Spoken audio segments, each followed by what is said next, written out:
Bitter criticism, a regular show today.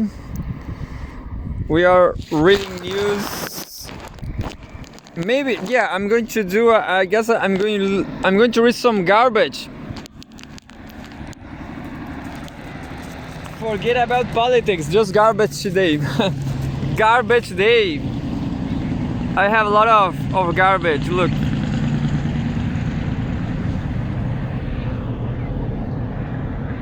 Just a second.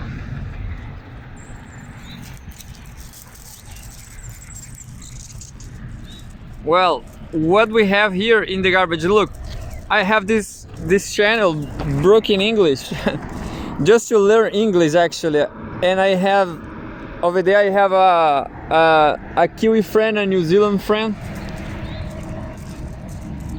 who speak broken English with me. So we are improving. He is not literate neither. He's not an intellectual. He actually hates intellectuals. Well, I have some articles I found on social media and I sent myself these articles. Look, Business Insider. I said channels like those are garbage because, I don't know, look. This is from Facebook. Business Insider. This is not so bad. This is not so bad. A boomer is retiring after 20 years in teaching. Her pension will be less than half her salary. So she plans to freelance to make ends meet. Welcome to Chile. Chile is a complete misery too. It's just like this. And well, Business Insider and says, I'm a boomer who's about to retire at 59. I'm nervous about retirement because I will have less income and too much free time. Essay by Laura Lansbaum. Oh, there's an app, but I will not download the app. Look, Business Insider, because I guess, I don't know, it's just too liberal, you know, it's just too globalist. They will take a paragraph to talk against Russia and China, you know. That's my take. Anyway, careers. Boomer. I am a boomer who's about to retire at 59. I'm nervous about retirement because I will have less income and too much free time. Essay by Laura Lansbaum, May 2027. This is from May, so it's kind of three months ago. After 20 years of teaching in Texas schools, I am retiring early at 59. My pension will be less than half of my current salary, so I'm going to freelance to make ends meet. I'm also nervous about the free time I will have, and the total lack of structure. So this is a chance to talk about communism.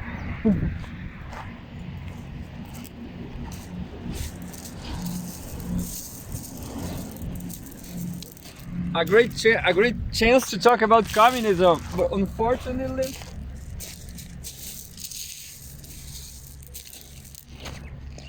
not even CGTN talk about communism.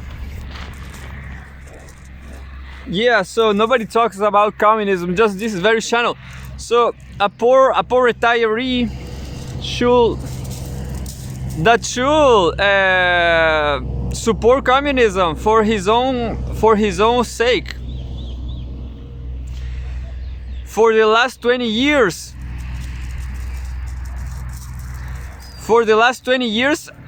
I've had the same two alarms set every weekday. The same two alarms set weekday. One at 5:15 a.m. and one at 9:15 a.m. As a Texas high school teacher, the five quarter alarm is really just a formality. After 20 years of early rising, I'm up before the sun with no prompting required. The nine quarter alarm is also deeply ingrained. It's the official attendance time when I'm required to pause my instructions and take attendance. It's Texas official time of record by which schools are founded on daily attendance. It's the schedule I followed for 2 decades, but after this week, neither time will matter. I will walk away from teaching and into early retirement at 59, which makes me more than a little nervous. Well, it's interesting who she's retiring for. Why she's retiring. Today I saw just a pack of lions, a pack of German shepherds in the other side. They are like seven or six or seven German shepherd. They definitely will beat us. if they won, if they won, they will beat us. Who knows where they came from? Maybe they are some. Well, definitely they cannot survive alone. There's no prey here. If they will be prey, they will be absolutely fierce. Imagine a pack of six dogs hunting something, but we don't have anything here. We don't have antelopes. We don't have horses. We don't have nothing. So they cannot survive alone. So definitely they have an owner, but they're absolutely free over there. And that's the place where I want to live. I want to make a test with those dogs. If they like me. It's the schedule I followed 2 decades, but after this week, neither time will matter. I will walk away from teaching and into early retirement at 59, which makes me more than a little nervous. My income will now be cut in half. My income will be cut in half. I'm unnerved by several things. I will be living smaller or on less income. With my pension, my income will be less than half that. My income will be less than half what it has been. My expenses will be lower, but won't be cut by 50%. So that's why I'm going to strive in the Freedom Liberation Army. No. I've been a remote adjunct instructor at a local community college for the past years, current with my high school job, but the rules of my pension require me to sit out this fall semester.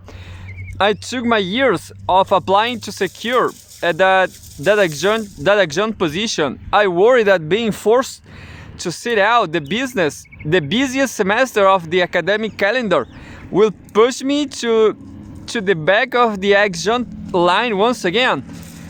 The pay isn't great at about $50 per hour, but a few classes certainly can help close the gap in my income.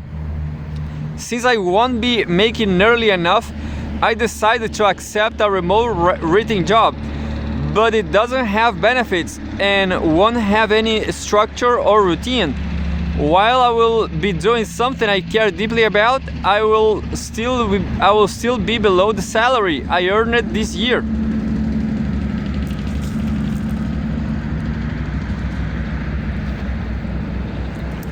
I'm struggling to understand how I will fill my time. For 20 years, the more than 200 teachers in the building have been my daily interaction with adults. 200 teachers, a lot of them. We lunch together, and I've shared the roller coaster of their lives. they have been there to discuss and weigh in on my classroom dilemmas and personal predicaments. Where will the new voices of reasons come from? Worry of only my spouse. Worry of only my spouse for interaction. I have big plans. I have applied to join a committee for my community, one that meets monthly to review permits for home improvements, paint colors, and landscape design. 2. Mahjong sets have been growing dusty in my closets for decades. I found a beginner group that meets twice monthly that I have every intention of joining. I'm hopeful that Mahjong, this is a person, Mahjong will keep the cobwebs from settling into the corners of my brain and give me a new group of peers. This guy could read literature too. Additionally, it's been easy to push off any amount of formal exercise with the "I don't have time" excuse. Now that I will have the time in retirement, what will my new exercise regime look like? For 20 years, it's been step in the school building that have been my only exercise. I've always known I need to stave off osteoporosis with weight resistance training, but now will be the time to pick up a dumbbell.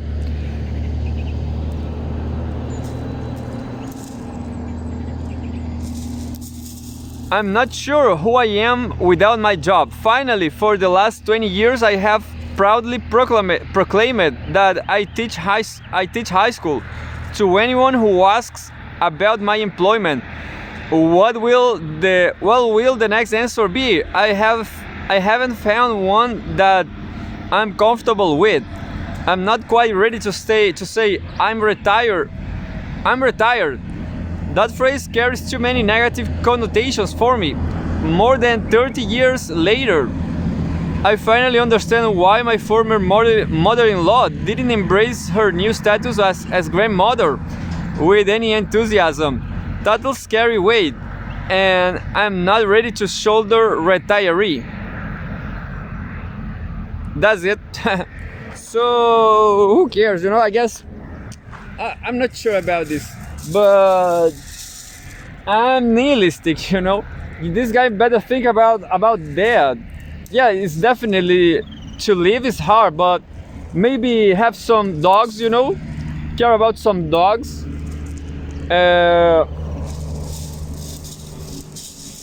I don't know, making a inner trip about yourself. Think about your own wishes and beliefs. Maybe philosophy, maybe writing essays. I guess, yeah, that's what I do. I just write, speak alone, care about dogs. All alone. And well, it's nice because I don't know, I'm against society, I guess. I'm too nihilistic, I'm too anarchist, maybe. No, I'm not, I'm a Trotskyist, yeah. I'm Trotskyist. And well, I don't live in the United States. Well, this guy, he should, I don't know, maybe live in. What I definitely will do if I was a retiree like him? Move to Colombia. Colombia is a great cheap country to live. It's cheap and it's great. I don't remember now, but definitely Colombia. Yeah, I will try to go to Colombia if I were in his position. So more garbage time, garbage news. The garbage day news from the Facebook. News from Facebook. Popular Mechanics, as you see, a new formula for P is here, and it's pushing scientific boundaries. Popular Mechanics. A new formula for P is here, and it's pushing scientific boundaries. This breakthrough method optimizes complex computations like never before. By Caroline Delbert, July 18. While building a simpler model for particle interaction, scientists made a sleek new P. While building a sleeper model for particle interactions. Representations for P help scientists use values close to real life without storing a million digits. The making of the new P involved using a series which is a structured set of terms that either converge to one expression or diverge. In the new research, physicists uses principles for quantum mechanics to build a new model of the abstract concept of P, or more accurately, they build a new model that happens to include a great new representation of P. But what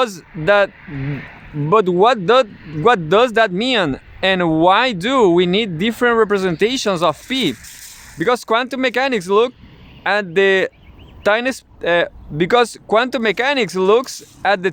particles one at a time. Even simple questions can have complex answers that require massive computing power.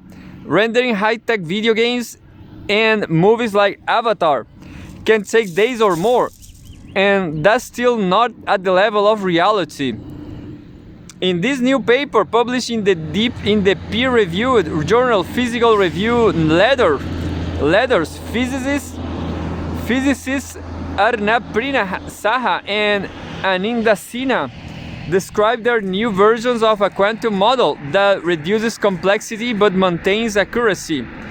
I like the part of the video, the animation videos. This is called optimization. Think of the way early internet video buffered in chunks or similar colors, or how classic animators painted static bodies with individual moving parts on top. Heck, think of how people cut the corners of squared off walking paths until they make a dirt path shortcut. We are surrounded by optimization and optimizing behaviors.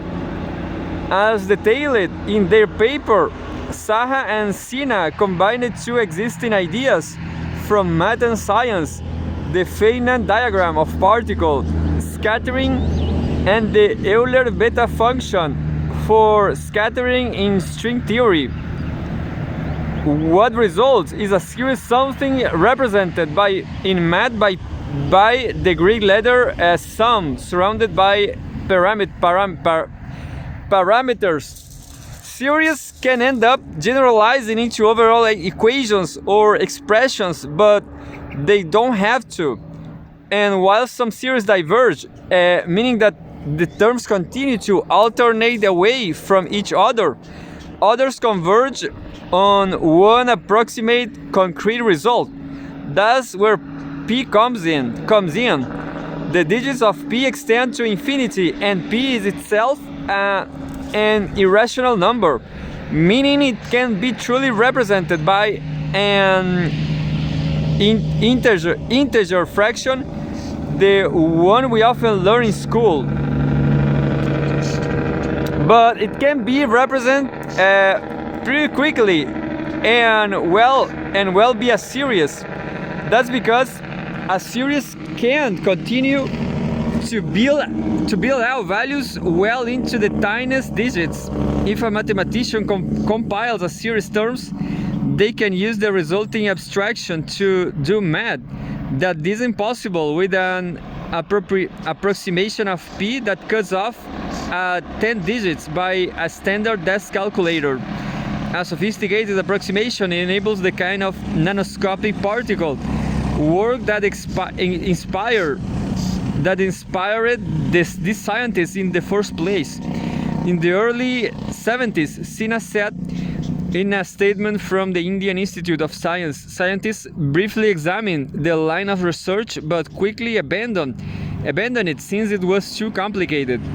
But meta-analysis like this has come a long way since the 1970s. Today, Sina and Saha are able to analyze an existing model and remodel it with altered terms. They are able to build a sequence and see that it converges on the value of p within far fewer terms than expected, making it easier for scientists to run the series and then use that for further work. All of that requires decades of foundational work in the field and large bodies of work showing that certain mathematical moves work, where others certain mathematical moves work where other ones don't. It's a comment on the ongoing and collaborative nature of math theory. Even when what results is a working model that might help scientists, our ability to meaningfully approximate has grown in tandem with our ability to solve complex problems outright. Quote, doing this kind of work, although it may not see an immediate application in daily life, gives the pure pleasure of doing theory for the sake of doing it. Sina said in the statement. This was by Caroline Delbert. Caroline Delbert is a writer, avid reader, and contributing editor at Popular Science. Is also an enthusiast of just about everything. Her favorite topics include nuclear energy, cosmology, math of everyday things, and the philosophy of it all.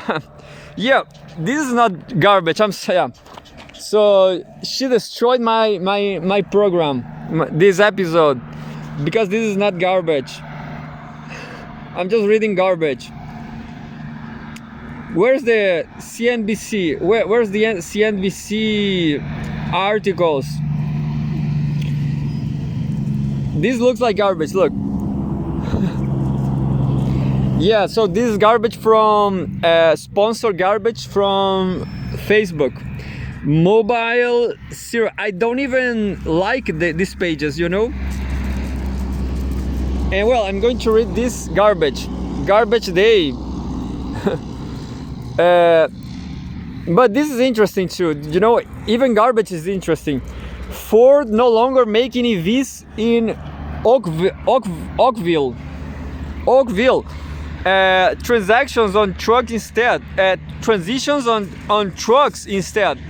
Ford is betting big on trucks. This was by Brad Bennett.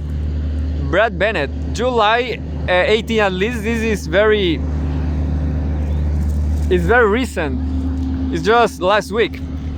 Ford is switching up its plans for the Oakville ON assembly factory by moving it away from EV production and instead using the space to make a larger gas-powered F-Series truck.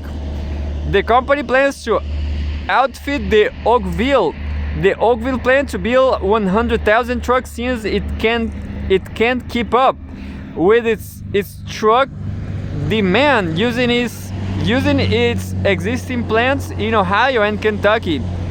Ford still plans to make the 3-row SUV EV at some point, but it says reduced demand for EVs has pushed back the timeline on that project again, so people are not buying EVs. The Globe and Mail report that the Globe and Mail reports that Ford lost $4.7 billion on its EVs business in 2023. A lot of money they lost, and it's predicted to lose another $5.5 billion in 2024. After those losses, it seems like Ford is waiting until it can generate more profit before it starts pushing EVs again. Who knows? Yeah, I guess people are taking more BYDs, you know, from China. I'm not sure if BYDs have trucks, because Tesla is super expensive, I guess. This leaves the GM Brightdrop facility in Ingersoll, Ontario, at the largest EV production factory in Ontario. That's it. A very short news, not a garbage. I will say this. This headline will be not garbage, not garbage, not garbage news. Somebody will say, "Oh, this is definitely garbage." So I have a problem going back. Yeah, I get stuck in this. I got stuck in the. I got stuck in the cell phone. I'll have to open up again the chat. Pages won't go away. That's it.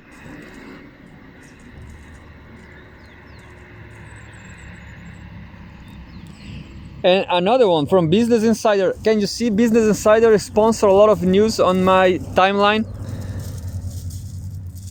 And just like that, we have Business Insider. A young couple has told they destroy. Business Insider is like the worst. The worst from today. It's just bullshit, I guess. Business Insider, real estate. This millennial couple inherited a dusty old apartment in Italy. They renovated only to be told they should have left it alone. What? And they offer you an app. I don't like the app. I don't want the app. Anyway, millennial couple inherited a dusty old apartment in Italy. They renovated it only to be told they should have left it alone. Maria Noyen, July 12. At least this is not so old either, like 2 weeks ago. Maria Noyen. Yeah, this is not shit. This is not garbage. Yeah. Millennial couple spent 17,000 euros, or about $18,400 remodeling an old apartment in Rome. After they shared the renovation on TikTok, they were shocked to hear from many critics. Some people said they destroyed the home's vintage vibe, but the couple defended their choices. What? Yeah, so I got it. Maybe I will give the reason to people, to critics. Let's find out. Flavio Fabiani knew he had his work cut out from him when he stepped into the apartment. Flavio Fabiani knew he had his work cut. He had his worked out from him when he stepped into the apartment in Rome's colorful, bar-lined neighborhood of Pigneto. The fully furnished home had been abandoned for 12 years with the windows flung open. So leaves and dust coated the floors, walls, chairs, cabinets, and sofas. Fabiani, a 27-year-old architect, said he had inherited the 785 square foot one-bedroom home from his late aunt, who had struggled with dementia in her final years. Wardrobe housed bags within bags, and near life-size dolls lay prop up on a chaise lounge, evidence of her tendency to hoard. Yeah, so this was a very advanced paragraph, but maybe she was kind of crazy, collecting a lot of dolls, and does this hoarding. In the apartment's only bedroom, Fabiani was greeted by a sea of cockroaches that had crawled up through pipes and hadn't been flushed out in over a decade. renovating. Well, I want to see pictures about not the cockroaches, but the style of the old apartment. Maybe maybe that was like that. Look, maybe that's an old picture. Yeah, I don't like neither. You know, this old apartment style. Maybe some sofas I like, some old sofas I do like, some old sofas. But I don't care about furniture, just sofas. I don't know why. I just care about sofas, about old sofas. What about that? Renovating the apartment on the third floor. On the third floor of a 14-unit building without a functioning elevator was going to be no easy feat, especially as his first solo project as an architect.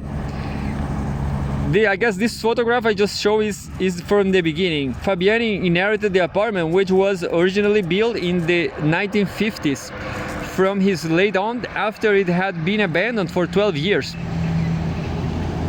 From May to August, he worked alongside contractors to turn it into a home fit for him and his longtime girlfriend, Victoria Craparota,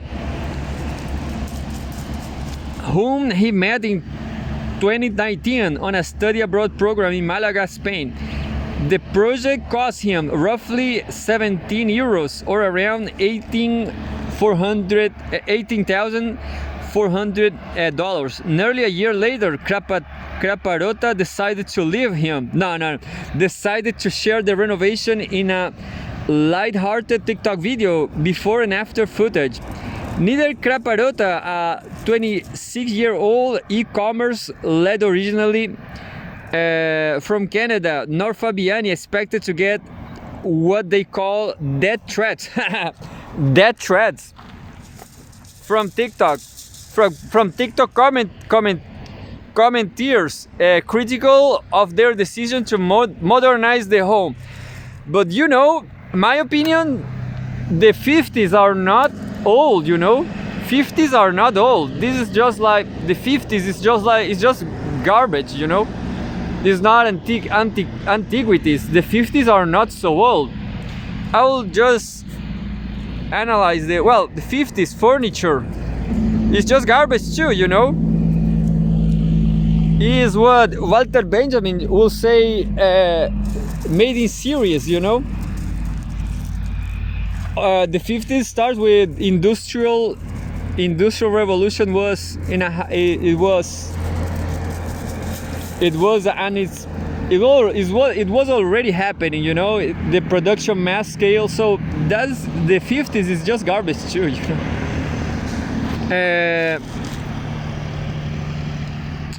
So the clip which has raked up over 7.4 million views included comments saying that they destroyed the house and that they turned it into an Airbnb devoid of personality. Well, who knows, you know, B&B, what is personality in the end, you know? So yeah, society is full of stupid people, you know. About the interior design. So I guess people should not think about interior design. That's the key question. Not thinking about it, you know. Anything is nice, you know. But anyway, we were shocked by the reaction. Fabiani said, can you when you see the video, look. Yeah, well, the original furniture was not that bad. You know, I will leave the furniture just like it was. I'm not a fan. I'm not a fan from the previous, nor the not the current one. Oh, problems. I got problems from. I have smartphone problems. What about that? So I don't care about neither of the styles.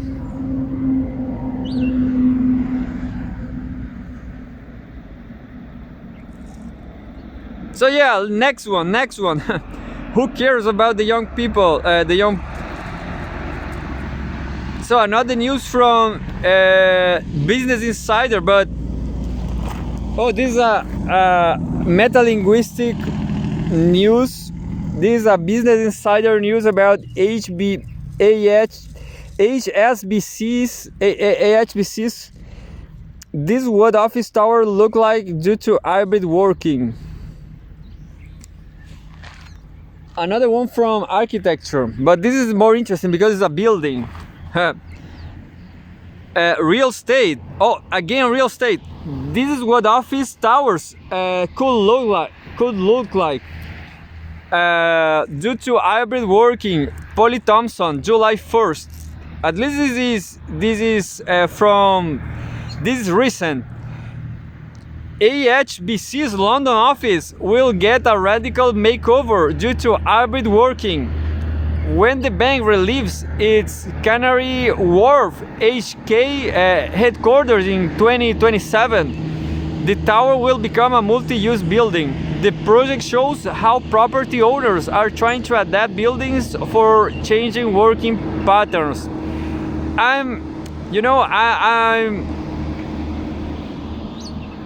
I get enough about Business Insider. I hope Putin destroy them. That's the whole truth. It's just too much bullshit, too much new. I'm going to see what's going on in Russia today now. We are in the end of the show. What's happening to Timur Fomenko? Timur Fomenko is not abandon us. Where are you, Timur? Timur Fomenko, just the old article, always the old article. And what about Bradley Blankenship? Bradley Blankenship. It's okay. It's not so well. I just read this article before, and now I'm going to try to.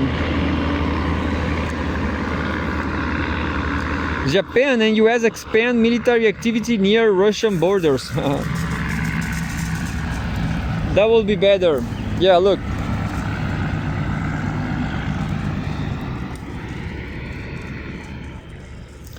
That's it. I'm going to read some Russia Today. Japan, July, this is from today. Japan and US expand military activity near Russian borders, Moscow. Japan and US. Tokyo is helping Washington to spread its influence in the Asia Pacific, Russia's deputy foreign minister has said. We have a file photo of US and Japanese ships proceed following USS George Washington during the US-Japan joint military drill on the Pacific Ocean.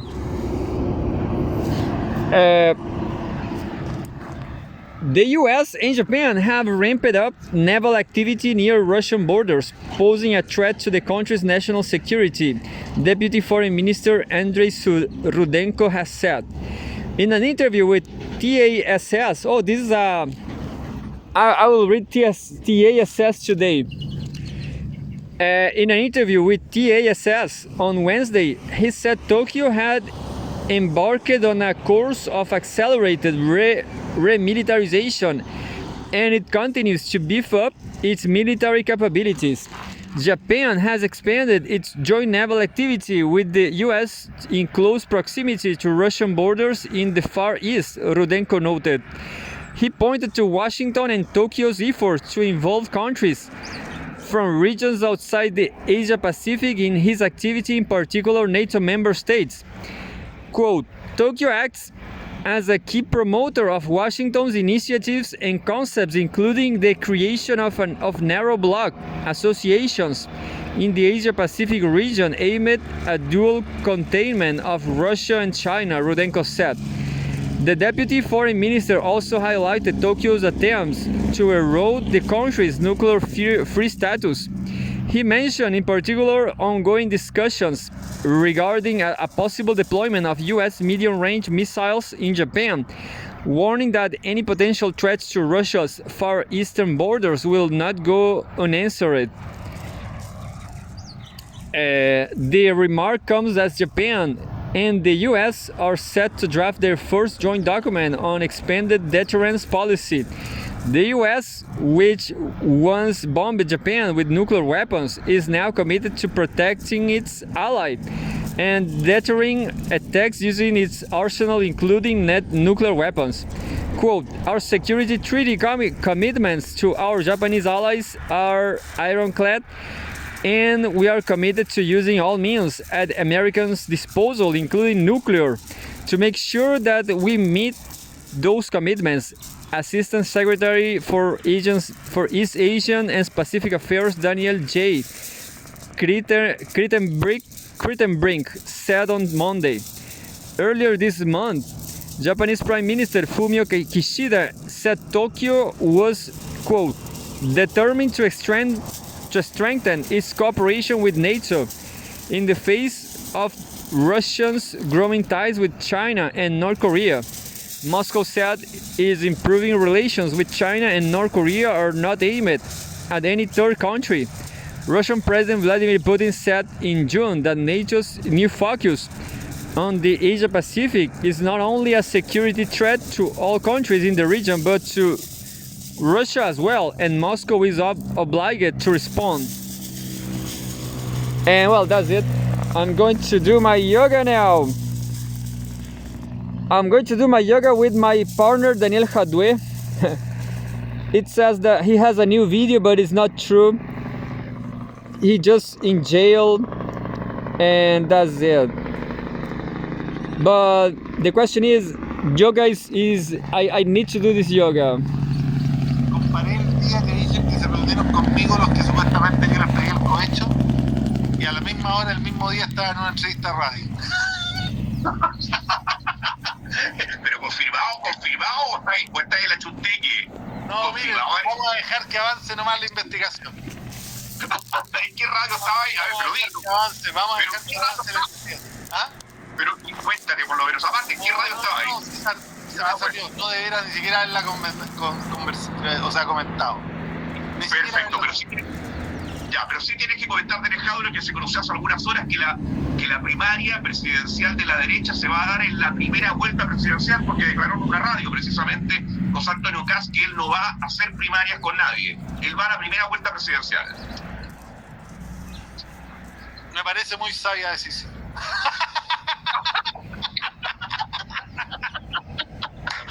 A ver. No, es que además la primaria en nuestro país no es democrática, permite que sea intervenida desde otros sectores. Ahora hay sectores que no lo hacen, pero hay sectores que sí. Ahora, todos decían que la muerte de Piñera iba a ordenar a la derecha, y yo planteé en la primera semana, no, muy por el contrario, va a desordenar a la derecha. Y eso es lo que estamos viendo, porque son personas que no creen en proyectos colectivos ni creen en ser solidariamente responsables, no creen en los proyectos individuales y las carreras individuales. Lo que estamos viendo aquí es que además al mismo José Antonio Kast le salen competidores de su mismo seno, ¿no? Gente que se va del Partido Republicano porque lo consideran amarillo, ¿no? Y se van y forman a los libertarios chilenos, a los seguidores de Milei. José Antonio Kast corrió a abrazar a Milei, y que uno de los dos hermanos Kaiser parece que también va a ser presidente. Entonces, claro, se empieza a configurar un escenario en la derecha en donde se ve lejana la posibilidad de que lleguen unidos. Y yo creo que cuando hay segunda vuelta, efectivamente la primera vuelta es la mejor primaria. O sea, ¿estás de acuerdo con Kast en esa visión? Yo te lo digo, si hay segunda vuelta, porque cuando no hay segunda vuelta, tú tenés que obligadamente negociar antes y tratar de hacer los pactos. Pero si hay primera vuelta, ¿para qué vaya a arriesgarte a que te monten una máquina, a que efectivamente se coordinen todos para dejarte fuera? Yo la verdad es que creo que es una muy sabia decisión, que además va a hacer que la derecha sea mucho menos competitiva y por lo tanto también es por el bienestar de Chile. Daniel, José Antonio Kast es definido de And now it's time for Tommy's yoga. You know, believe it or not, Daniel Jadue is not so leftist. He's kind of, well, because Chile, there's no politics in Chile. It's just, oh, this dog is so stupid.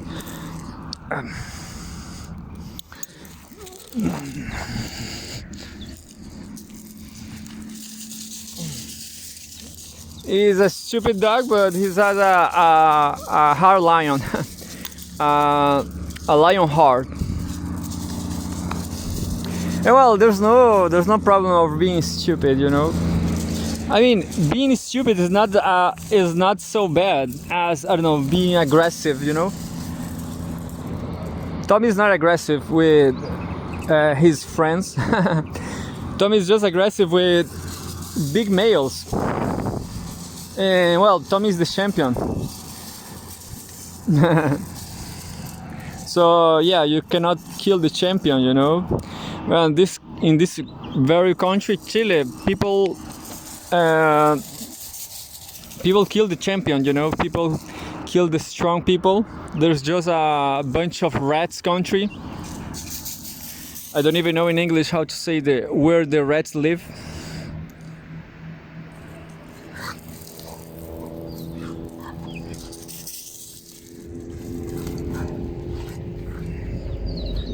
That's it. These people, they hate strength.